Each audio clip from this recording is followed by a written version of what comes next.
चुप रहने का महत्व। एक राजा के घर एक राजकुमार ने जन्म लिया। राजकुमार स्वभाव से ही कम बोलते थे।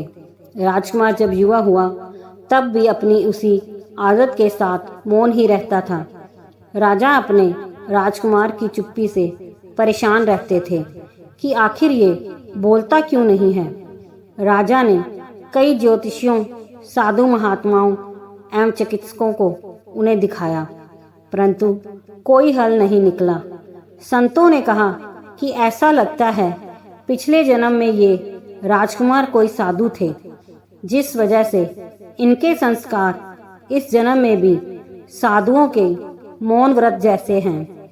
राजा ऐसी बातों से संतुष्ट नहीं हुए। एक दिन राजकुमार और राजा के मंत्री बगीचे में टहल रहे थे।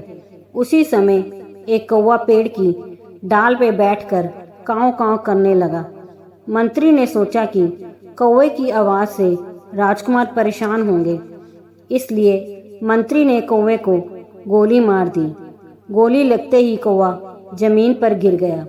तब राजकुमार कौवे के पास जाकर बोले कि यदि तुम नहीं बोले होते तो नहीं मारे जाते।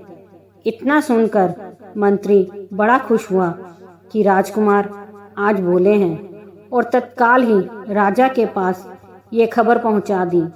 राजा भी बहुत खुश हुआ और मंत्री को खूब ढेर सारा उपहार दिया। कई दिन बीत जाने के बाद भी राजकुमार चुप ही रहते थे।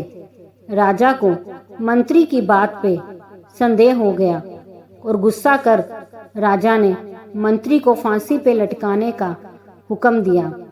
इतना सुनकर मंत्री दौड़ते हुए राजकुमार के पास आया और कहा कि उस दिन तो आप बोले थे, परंतु अब नहीं बोलते हैं। मैं तो कुछ देर में राजा के हुक्म से फांसी पे लटका दिया जाऊंगा। मंत्री की बात सुनकर राजकुमार बोले कि यदि तुम भी नहीं बोले होते तो आज तुम्हें भी फांसी का हुक्म नहीं होता। बोलना ही बंधन है। जब भी बोलो उचित और सत्य बोलो, अन्यथा मौन रहो। जीवन में बहुत से विवाद का मुख्य कारण अत्यधिक बोलना ही है। एक चुप्पी हजारों कलह का नाश करती है। दोस्तों, अगर कहानी पसंद आई हो तो लाइक, सब्सक्राइब, शेयर जरूर कीजिए।